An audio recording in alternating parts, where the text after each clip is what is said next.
है। तहसील, विधानसभा, जनपद एवं संभाग स्तर पर कुशल संवाददाताओं की यदि आप भी राजस्थान में साधना प्लस न्यूज के पत्रकार बनकर काम करना चाहते हैं तो नीचे दिए गए नंबर पर संपर्क करें। नवीन कुमार यादव, स्थानीय संपादक, राजस्थान, साधना प्लस न्यूज। Mobile number 9990469916 9835630014।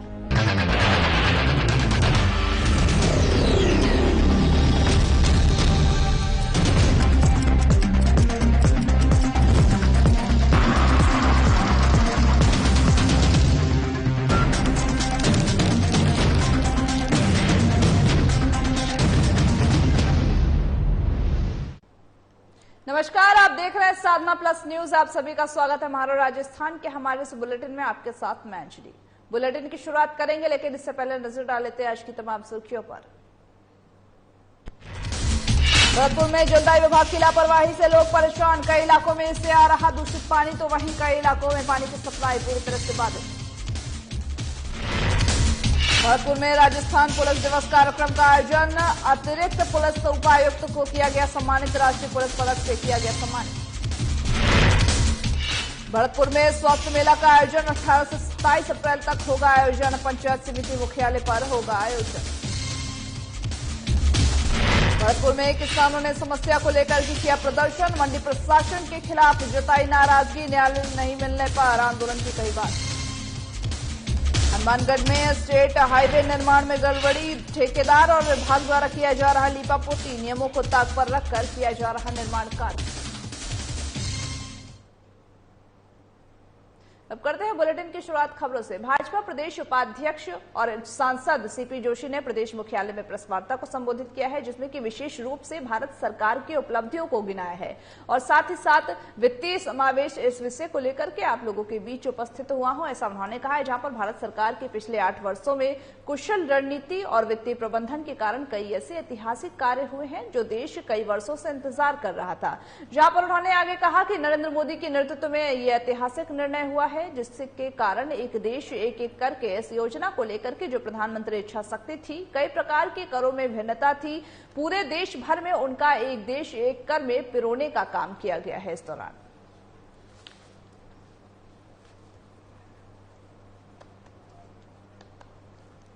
जहां पर भारत सरकार की उपलब्धियां गिनाई गई है, सीपी जोशी जो कि वहां पर सांसद और भाजपा के प्रदेश उपाध्यक्ष है, वो पहुंचे थे। उन्होंने प्रेस वार्ता को संबोधित किया और साथ ही साथ उन्होंने बीते कुछ सालों में जो भारत सरकार, मोदी सरकार की जो उपलब्धियां हैं उसको गिनाई हैं और उन्होंने कहा कि भारत मोदी सरकार की ही वजह से जो ऐतिहासिक निर्णय है वो लिए गए हैं और साथ ही साथ मोदी सरकार द्वारा किए गए जितने भी कार्य थे वो गिनाया गया है इस प्रेस वार्ता के दौरान और लोगों से इससे रूबरू कराया गया है कि भाजपा की सरकार में क्या कुछ काम हुआ है और जो पेयजल की समस्या थी उनको दूर किया गया और साथ ही साथ जो अन्य समस्याएं थी लोगों की उनको कहीं ना कहीं दूर किया गया और साथ ही नरेंद्र मोदी की जो योजनाएं हैं उसको जन जन तक पहुंचाने का जो कार्य है वो भी लोगों के द्वारा किया जा रहा है। इसी के तहत ये प्रेस वार्ता का आयोजन किया गया था और साथ ही इस प्रेस वार्ता में उन्होंने कहा कि पिछले 8 वर्षों के जो कुशल नेतृत्व में, कुशल रणनीति के साथ जिस तरह से हमारा देश आगे बढ़ रहा है वो सिर्फ और सिर्फ प्रधानमंत्री नरेंद्र मोदी की वजह से हो रहा है। वही उन्होंने आगे कहा कि एक देश एक कर की जो उनकी रणनीति है वो भी आगे इसी तरह से बढ़ाई जाएगी। उनकी जो भी योजनाएं हैं उनको जनता तक पहुंचाना भाजपा का काम है। भाजपा के जो कार्यकर्ता है वो बखूबी निभा रहे हैं।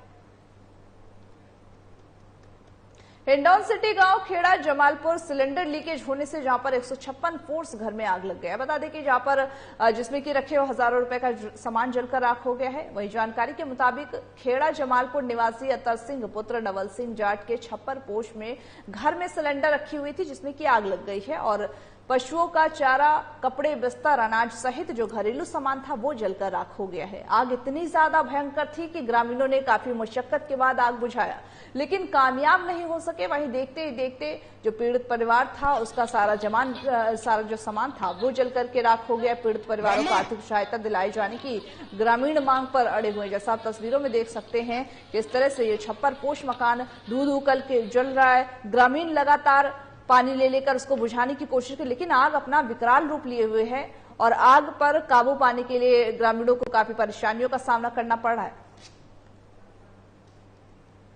भले ही एसपी नारायण टोगस को धौलपुर जिले की जिम्मेदारी विषम परिस्थितियों में मिली हो, लेकिन एसपी नारायण टोगस ने जिले में एक नई छाप छोड़ दी है। बता दें कि जहां पर एएन मारपीट व सीमावर्ती जिले करौली में हुई घटना के बाद से एसपी नारायण टोगस के सामने जिले में रामनवमी, अंबेडकर जयंती, महावीर जयंती, हनुमान जयंती जैसे सहित कई जो धार्मिक आयोजन हैं उनको शांतिपूर्वक और आपसी भाईचारे के साथ उस माहौल में निपटाना एक कठिन चुनौती थी। ऐसे में एसपी नारायण टोगस ने अपनी जिम्मेदारी को बखूबी निभाया है, जिसके कारण जिले में हुए सभी धार्मिक आयोजनों में आमजन के सहयोग से सामाजिक सद्भाव और शांति के साथ संपन्न हुए हैं। बड़ी बात तो यह है कि एसपी नारायण टोगस सड़कों पर रहकर के पुलिस कर्मियों का हौसला बढ़ाते हुए भी नजर आए और आमजन से संपर्क करके उनका विश्वास भी जीता है।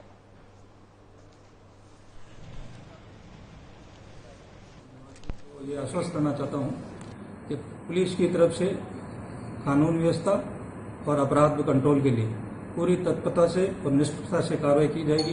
किसी को कोई भयभीत होने की जरूरत नहीं है। कोई भी किसी को कोई शिकायत हो तो तुरंत हमारे जो मोबाइल नंबर 24/7 खुले रहेंगे, उस पर सूचना दे सकते हैं। और हम अपराध नियंत्रण पे सबसे पहले हमारी जो प्राथमिकता रहेगी वो, और कानून व्यवस्था और पब्लिक सेफ्टी के लिए सबसे पहले हमारी जो प्राथमिकता है वो रहेगी। दस्यु प्रभावित जो भी इलाका है उसके अंदर भी हमारी सघन चेकिंग और सोर्स डेवलप करके उन पर भी प्रभावी कार्रवाई करेंगे। उनको किसी का भी, पब्लिक को उनसे कोई भय नहीं हो, उस पर हम कठोरता से कार्रवाई करेंगे। खबर हनुमानगढ़ के नोहर से है, जहां भूकरके वाला परिवार की ओर से यहां के दादी मां मंदिर प्रांगण में कुल पितर दादी मां के वार्षिकोत्सव का आयोजन किया गया। इसके तहत ही देश भर से आए श्रद्धालुओं ने कार्यक्रम में भाग लिया। बता दें कि रविवार को यहां पूजा अर्चना के पश्चात आरती का आयोजन किया गया था, जिसमें कि सभी श्रद्धालुओं ने श्रद्धा और उत्साह के साथ भाग लिया। इस मौके पर यहां आयोजित भंडारे में बड़ी संख्या में भक्तों ने प्रसाद ग्रहण किया। इस संबंध में भुकरेवाला परिवार के दिनेश भुकरेवाला ने बताया है कि यहां हर साल चैत्र पूर्णिमा को दादी मां के वार्षिकोत्सव में भुकरेवाला परिवार की ओर से यहां के दादी मां के मंदिर प्रांगण में कुल पितर दादी मां के वार्षिकोत्सव का आयोजन होता है और इसके तहत ही देश भर से आए श्रद्धालुओं ने कार्यक्रम में भाग लिया। यहां हर साल चैत्र पूर्णिमा को दादी मां के वार्षिकोत्सव का आयोजन होता है, जिसके तहत रात्रि जागरण भी होता है और फिर अगले दिन आरती के बाद भंडारे का आयोजन किया जाता है। यहाँ पर दादी मां का वार्षिकोत्सव मनाया गया। भुकरेवाला परिवार हर साल इस तरह के आयोजन करता है, जिसमें दूर दूर से देश भर के जो श्रद्धालु हैं वो इस दौरान उपस्थित होते हैं। वहीं ऐसी यहाँ की मान्यताएं हैं कि रात भर इसी दिन जागरण किया जाता है, फिर उसके दूसरे दिन भंडारे का भी आयोजन किया जाता है, जिसमें कि देश भर से श्रद्धालु तो आए ही थे, वही हनुमानगढ़ के जो लोग थे वो उत्साह के साथ इसमें नजर आए भाग लेते हुए। और साथ ही दादी माँ की जो पूजन होना था उसमें भी सभी ने प्रतिभाग लेते हुए बखूबी श्रद्धा भाव के साथ इस आयोजन को मनाया है। दादी माँ का भंडारा किया गया है।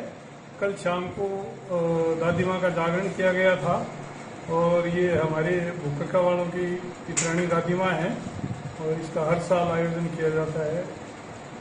पूर्णिमा को जागरण का और एकम को भंडारे का और आरती का कार्यक्रम होता है। आरती क्या महाआरती होती है, पूरा परिवार इकट्ठा होता है। बाहर प्रदेश में जो रहते हैं हमारी सारी भुकरकावाला परिवार के सब सदस्य उपस्थित होते हैं और बड़ी श्रद्धा और मान के साथ दादी माँ का जागरण, भंडारा और आरती करते हैं। दादी माँ का यहाँ एकमात्र मंदिर एक ही है? हाँ, दादी माँ का पूरे भारत में एकमात्र मंदिर है ये, जिसमें हम दादी माँ को याद करते हैं और नित्य प्रति यहाँ आके दादी माँ की धूप लगाते हैं। लेकिन ये जो अप्रैल में जो पूर्णिमा आती है इसमें साथ में हनुमान जयंती भी होती है। इस दिन हमारा दादी माँ का दिन होता है और अगले दिन भंडारा, एकम को भंडारा होता है। कोटा जिले के इटावा क्षेत्र में आने वाले राजकीय उच्च प्राथमिक विद्यालय नलावता के ग्रामीणों ने विद्यालय में स्टाफ की कमी होने की देखते हुए गहरा रोष जाहिर किया है। जहां पर बता दें कि शाला प्रबंधन समिति के अध्यक्ष गिरिराज मीणा सहित अन्य लोगों ने बताया कि यहां पर कई समय से 2 अध्यापिकाओं का डेप्यूटेशन किया जा रहा है, जो कि अन्य जगह पर सेवाएं दे रही थी, जबकि डेप्यूटेशन करना नियमानुसार नहीं है। और साथ ही उन्होंने कहा कि लेकिन राजनीति के चलते ये डेपुटेशन किया जा रहा है, तो वही 2 अध्यापिका होने वाले जो बोर्ड परीक्षा है उनमें उनकी ड्यूटी लगा रखी है। ऐसे में यहाँ पर स्टाफ की कमी है और स्टाफ की कमी होने की वजह से छात्र छात्राओं की पढ़ाई में काफी परेशानियां हो रही हैं। ऐसे में हम समस्त ग्रामवासियों से कई बार नेता और शिक्षा जो विभाग के उच्च अधिकारी हैं उनको इस बारे में ज्ञापन दिया जा चुका है, लेकिन समस्या जस की तस बनी हुई है, उसका कोई समाधान नहीं हो रहा है।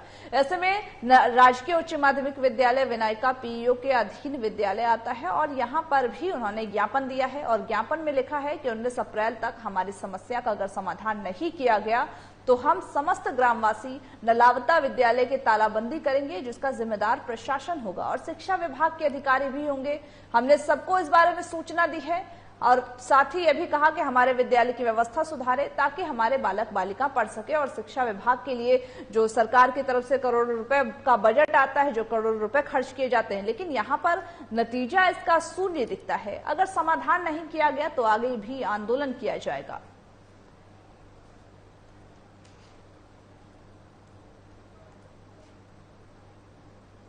टोंक सवाई मधुपुर सांसद सुखवीर जौनपुरिया चौथ का बड़वारा ग्राम पंचायत में जनसुनवाई की गई है, जहां पर गांव के लोगों ने अपनी अपनी समस्याएं सांसद को बताई है और साथ ही साथ समस्याओं का निपटारा करने के लिए सांसद ने आश्वासन दिया है।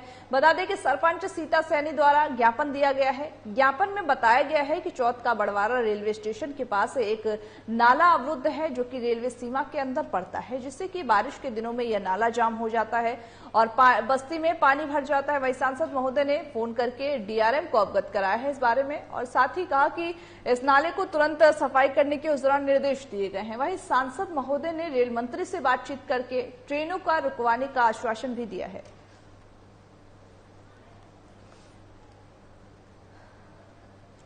ताकि सभी काम कंप्लीट हो पाए। अभी जिस हिसाब से रेलवे स्टेशन के नीचे जो पुलिया है वो बंद हुई है। अभी डीआरएम साहब से बात करी और उसने बताया है कि उन्होंने कोई बजट मांगा रखा है, आप अपना बजट दे दो।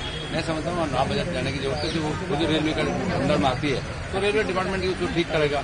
तो सबको लेकर काम किया है। अभी माननीय प्रधानमंत्री जिस हिसाब से पीएम आवास का है, अभी पंचायत का अभी पंचायत में 250 मकान बन चुके हैं, 150 बन चुके हैं। आगे भी जो भी पीएम आवास है उन सबको पीएम आवास मिले, उन सबके लिए अभी सरपंचों को पंचायतों को सबको आदेश निर्देश दिए हैं। बयाना में बंदरों की धमाल चौकड़ी और आतंक थमने का नाम नहीं ले रहा है, जहां पर बंदर आए दिन बुजुर्गों, बच्चों और महिलाओं को अपना निशाना बनाते हैं और महिलाओं पर हमला करते हैं। आज कस्बे के मिराना कॉलोनी में घर पर बैठे बुजुर्ग पर बंदरों ने हमला कर दिया, जिसे गंभीर रूप से घायल हो गया बुजुर्ग। बता दें कि घायल बुजुर्ग करण सिंह हवलदार को उपचार के लिए राजकीय अस्पताल में भर्ती कराया गया है, जहां उनके इलाज के बाद हालत में सुधार बताया जा रहा है। इससे पहले भी बंदर इस कॉलोनी में कई लोगों पर इसी तरह का हमला कर चुके हैं। वही कॉलोनी वासियों ने के अनुसार कई बार पालिका प्रशासन और वार्ड पार्षद को इस बारे में अवगत कराया गया है, किंतु कोई भी सुनवाई नहीं हो सकी है।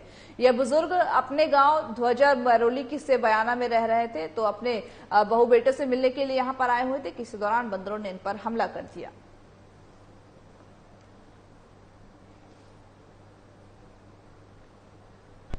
मिराना कॉलोनी में आज बंदरों ने बुजुर्ग पर हमला कर दिया, जो गंभीर रूप से घायल हो गया, जिसको हम सीएससी में लाके भर्ती कराए। बंदरों का बहुत आतंक है, आए दिन हमले करते ही रहते हैं, कभी बच्चों पर, कभी बुजुर्गों पर, कभी।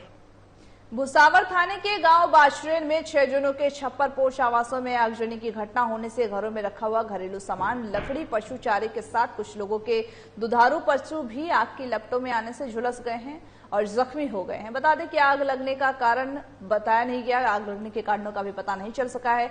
आगजनी की सूचना पर इलाके की खेड़ली मोड़ पुलिस और अग्निशमन का वाहन वहां पर मौके पर पहुंचा और फिर ग्रामीण जनों की मदद से आगजनी की घटना में आग पर काबू पा लिया गया। इस आगजनी की घटना में और घरेलू अन्य सामान भी जलकर खाक हो गए हैं।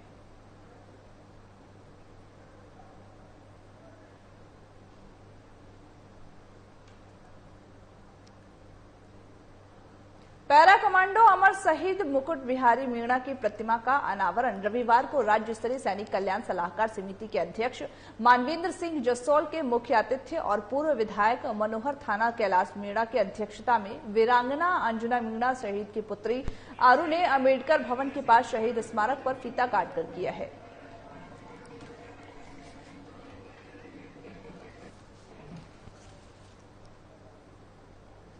मेला भारतीय संस्कृति की धरोहर है। मेले देश की एकता और अखंडता बनाए रखते हैं, साथ ही साथ समाज में प्रेम की भावना भी इससे जागरूक होती है।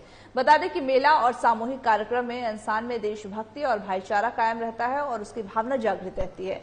ये सब महंत ने कहा है। लोक देवता की कृपा से ही मानव जीवन का कल्याण होता है। देश विदेश में अनेक लोक देवता होते हैं जिन्होंने मानव जीवन, पर्यावरण, समाज सेवा, देश व साथ ही मूक बधिर प्राणी सेवा आदि के कार्य किए हैं। इसका प्रत्येक धर्म के धार्मिक ग्रंथों एवं दुनिया का इतिहास इसका गवाह है। जहां पर कारस देव के पुजारी खोबीराम गोडिया और शेर सिंह गोठिया ने बताया है कि अरावली पर्वत माला की श्रेणियों के मध्य स्थित कारस देव मंदिर पर 15 दिवसीय कारस देव बाबा का मेला 30 अप्रैल तक लगेगा, जहां पर वैर के उपखंड अधिकारी मुनिदेव यादव और पुलिस उपाधीक्षक निहाल सिंह शेखावत ने बताया है कि कारस देव बाबा के लक्खी मेले की व्यवस्था के लिए प्रशासन और मेला कमेटी ने पेयजल सुरक्षा भी, जहां पर भोजन और आवास और रोशनी आदि की निःशुल्क व्यवस्था की है। साथ ही साथ अनेक भामाशाहों ने पेयजल, पेय, जलपान और भंडारे का भी सुविधा प्रदान किया है। जहां पर मेले में पुलिस का स्पेशल जाब्ता लगाया गया है, जिससे कि सादा वर्दी में पुलिसकर्मी तैनात किए जाएंगे।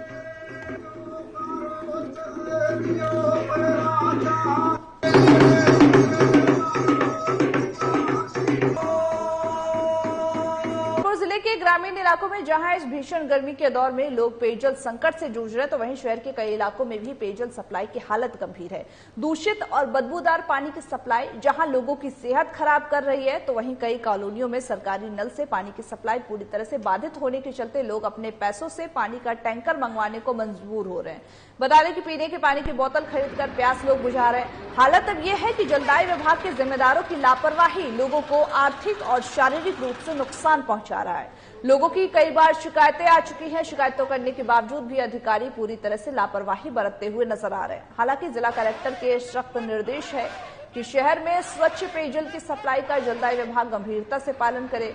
बावजूद इसके आदेश की पालना तो दूर की बात, सप्लाई तक नहीं किया जा रहा है। वैसे जलदाय विभाग ने कुछ मोबाइल नंबर भी जारी किए हैं और लोगों को पेयजल समस्या की सूचना देने के लिए 24 घंटे 7 दिन मोबाइल चालू रखने के लिए अपने कर्मियों को पाबंद किया है। लेकिन सूचनाओं के बाद भी शिकायतों का निपटारा नहीं हो पा रहा, जिससे लोगों की समस्याएं जस की तस बनी हुई है।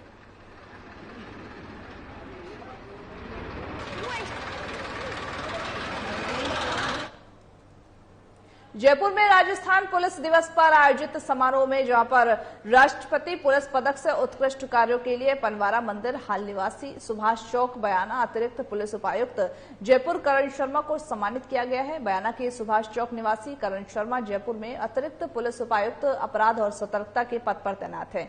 बता दें कि एएसपी करण शर्मा ने गैंगस्टर आनंद पाल व साथ ही परीक्षा प्रतियोगिता में नकल करने वाले गिरोह को पकड़ने में अपनी अहम भूमिका निभाई थी। समारोह में एएसपी शर्मा को मुख्यमंत्री अशोक गहलोत ने उन्हें राष्ट्रपति पुलिस पदक से सम्मानित किया है, जहां पर कस्बे और साथ ही ग्रामीण अंचलों में शर्मा को सम्मानित होने से खुशी की लहर दौड़ गई है।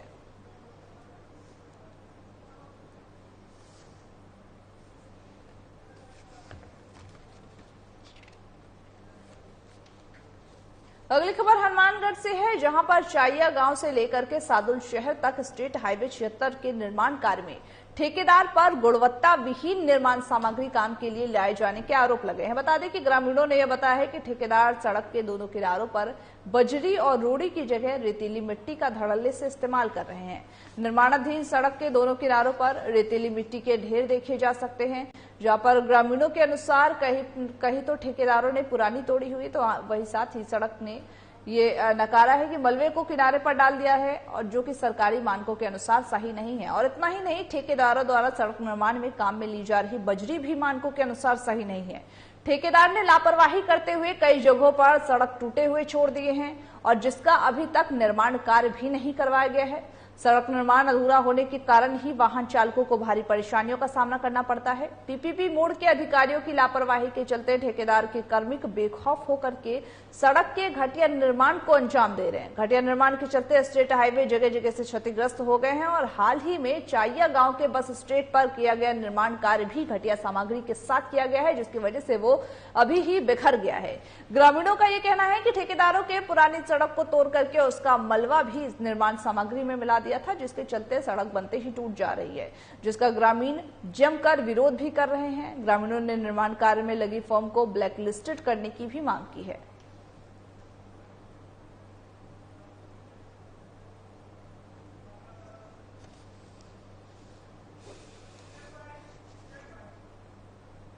भारतीय मजदूर संघ की जिला बैठक जिला अध्यक्ष गणेश सिंह गुर्जर की अध्यक्षता में जहां पर जिला कार्यालय फौजदार का मंदिर राम झरोखा सिरोही में संपन्न हुआ। बता दें कि संगठन के मीडिया प्रभारी गोपाल सिंह राव के अनुसार बैठक में 6 मई 2022 को श्रमिक विरोधी नीतियों के विरोध में जयपुर में आयोजित विशाल रैली में भाग लेने का निर्णय लिया गया। प्रदेश के आह्वान पर सिरोही जिले के 11 इकाइयों के करीबन 1000 कार्यकर्ता ने रैली में भाग लेने का संकल्प लिया है। जहां पर बैठक में जिला मंत्री सुरेश प्रजापति ने सभी इकाइयों के प्रतिनिधियों से संख्यात्मक आंकड़ा एकत्रित कर अधिकाधिक भाग लेने का आह्वान किया है। संगठन में संख्या बल के साथ शक्ति प्रदर्शन की महिमा बताते हुए संगठित होकर के संघर्ष करने पर वांछित उद्देश्य प्राप्त होता है, यह आह्वान जिला मंत्री प्रजापति ने किया है। जिले में भारतीय मजदूर संघ की प्रेरणा और सक्रिय सहयोग से सिरोही जिले में हजारों श्रमिकों के ई श्रम कार्ड बनवाए गए हैं। श्रमिकों के हितार्थ अनेकानेक कार्य करने के संकल्प के लिए बैठक में प्रदेश कार्य समिति सदस्य रेवा शंकर रावल व संपूर्ण जिला कार्यकारिणी ने अपने विचार रखे हैं। जिला बैठक में इंदुबाला चौहान अध्यक्ष प्रदेश आंगनबाड़ी कर्मचारी संघ जयपुर, रेवा शंकर रावल प्रदेश कार्य समिति सदस्य सहित तमाम लोग भी मौजूद रहे।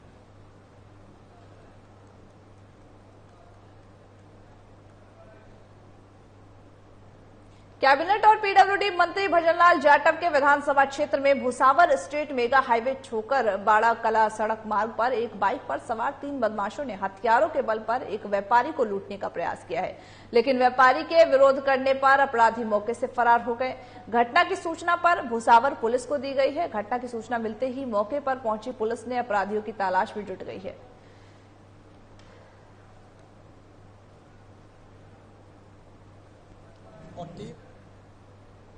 भरतपुर के डीग उपखंड के गांव नारायणा कट्टा के पास रविवार को नगर की तरफ से आ रही एक कार अनियंत्रित होकर के सड़क किनारे पलट गई, जिसमें कि सवार 3 साधु गंभीर रूप से घायल हो गए हैं, जिन्हें इलाज के लिए अस्पताल में भर्ती कराया गया है, जहां पर डॉक्टरों ने प्राथमिक उपचार के बाद बेहतर इलाज के लिए सभी घायलों को जिला अस्पताल के लिए भरतपुर के लिए रेफर कर दिया है, जहां पर उनका इलाज चल रहा है।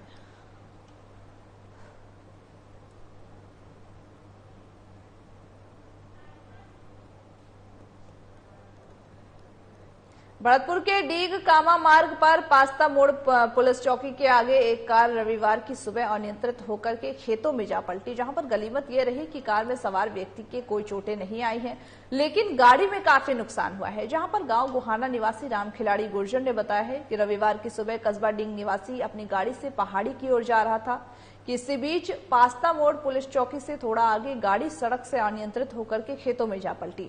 उन्होंने बताया कि मौजूद लोगों की सहायता से गाड़ी को सीधा कराया गया। फिलहाल इस हादसे में किसी तरह का कोई भी हताहत नहीं हुआ है। राजस्थान सरकार के चिकित्सा स्वास्थ्य विभाग की तरफ से पंचायत समिति स्तर पर स्वास्थ्य मेले का आयोजन 18 अप्रैल से 27 अप्रैल तक किया जाएगा, जहां पर आयोजित होने वाले इन स्वास्थ्य मेलों की चिकित्सा स्वास्थ्य विभाग की तरफ से तैयारियां पूरी कर ली गई हैं। इन स्वास्थ्य मेला आम लोगों को स्वास्थ्य सेवाओं से लाभान्वित किया जाएगा, जहां पर चिकित्सा स्वास्थ्य विभाग की तरफ से 22 अप्रैल को भूसावर और वैर में 25 अप्रैल को वैर पंचायत समिति परिसर में स्वास्थ्य मेला आयोजित होगा। इन स्वास्थ्य मेले में बीमारियों के उपचार के साथ ही विभागीय योजनाओं का लाभ भी मिलेगा।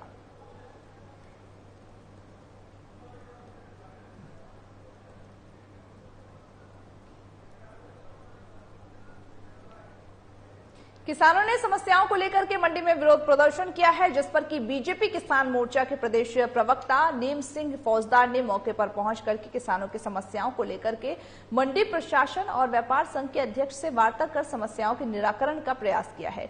बता दें कि किसानों का आरोप था कि मंडी यार्ड में सरकारी लैब होने के बावजूद व्यापारियों द्वारा किसानों पर दबाव बना करके जबरन निजी लैबों पर सरसों की जांच कराई गई। माल की तुलाई के समय बोरी के वजन 700 ग्राम के स्थान पर 1 किलो 200 ग्राम सरसों ली जा रही है और इसके अलावा पल्लेदार भी किसान के माल में झोली भर करके ले जाते हैं, जो कि किसानों के साथ एक बहुत बड़ा अन्याय है।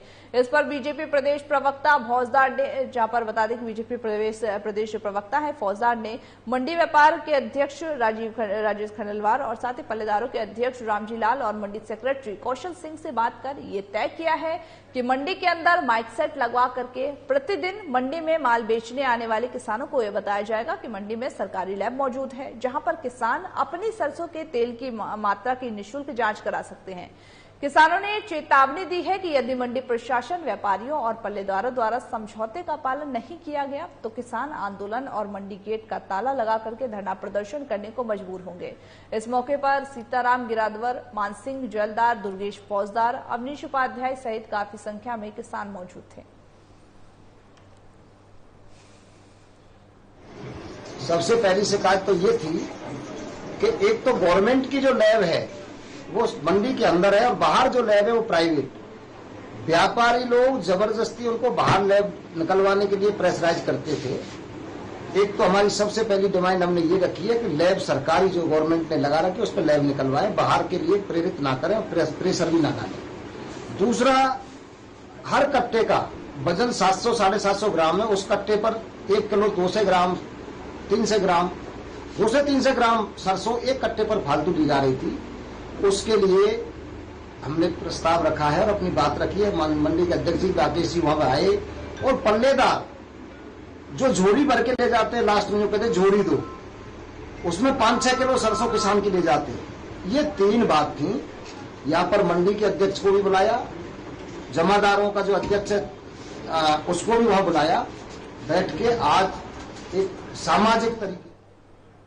बयाना उपखंड के गांव गुरधागांड में, जहां पर आज फूड पॉइजनिंग की चपेट में आकर के 1 दर्जन से अधिक ग्रामीण बीमार हो गए हैं, जिन्हें बयाना कस्बे के राजकीय रेफरल अस्पताल सहित एक निजी अस्पताल में उपचार के लिए भर्ती कराया गया है।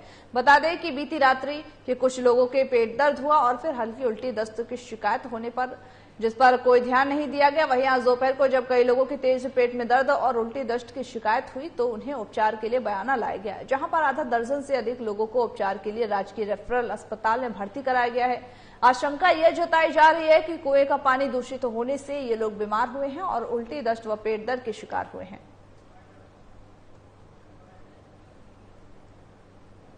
मारो राजस्थान के हमारे इस बुलेटिन में बस इतना ही। मुझे दीजिए इजाजत और तमाम बाकी खबरों के अपडेट्स के लिए देखते रहिए साधना प्लस न्यूज।